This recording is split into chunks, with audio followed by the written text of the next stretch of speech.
we are doing my quote and my blog for April 3rd, 2022. Thanks for joining me. Okay, my quote for today. It is hard to turn the other cheek.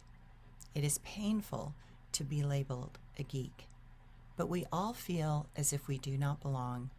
We all will experience those that cannot hear our song. And my blog for today. Okay, the fence is 95% complete, and it is at least working to keep the deer out. And it was time to do some beautification processes. I had bought some butterfly bushes to put at the edge of the new and extended fence, but the ground in that area is shale and it has a lot of clay in it. So the next step was to dig big holes and put in great dirt, kelp, and some yummy emoluments for the soil to give the plants their best shot at being fabulous. But digging large holes in clay soil takes effort. Thank goodness for a husband who is an organic gardener and who knows how to do all that and has the strength to take a pick and chip away at the rocky ground to make nice big holes for the new additions to our yard. So, five big holes later and many bags of dirt, steer manure, and kelp, we managed to get some of the plants into the ground and watered so they could settle into their new home. I always try to do things that support the butterflies and the birds and the hummingbirds. I try to create a variety of color that is attractive to those creatures that are helped along the way in a world that keeps trying to break the natural order and flow.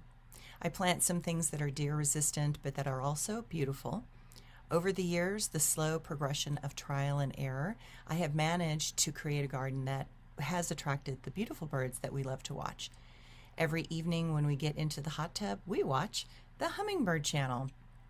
That is a joke, because I have 6 hummingbird feeders, and in the evening they all roll in for their last feed as the sun is setting.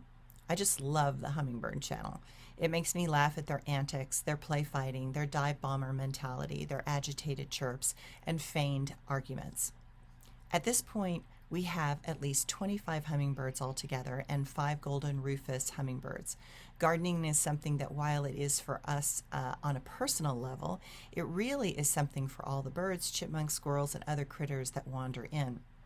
Creating spaces that hold an energy like an oasis in the redwood forest is something that evolves as I learn and grow. I have made many mistakes and have had to redo things quite often when some plants decided to take over, like the mint, or failed miserably. But it is a journey to discover what will thrive and survive in this world of great trees. Sometimes I look at this land from the eyes of a bird and I wonder what it looks like from their vantage point. This green and colorful patch of ground at the top of a ridge surrounded by wildness and yet inviting. The gardens are a journey of self-discovery. They are a personal and private space that is shared with nature.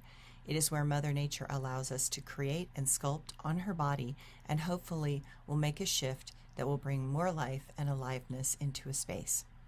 I like to think of it as if I am placing a small jewel on the necklace of the goddess. I am cutting that jewel, carefully placing it so the light catches it just perfectly, so that love, life, and light shine brightly for a tiny moment in time.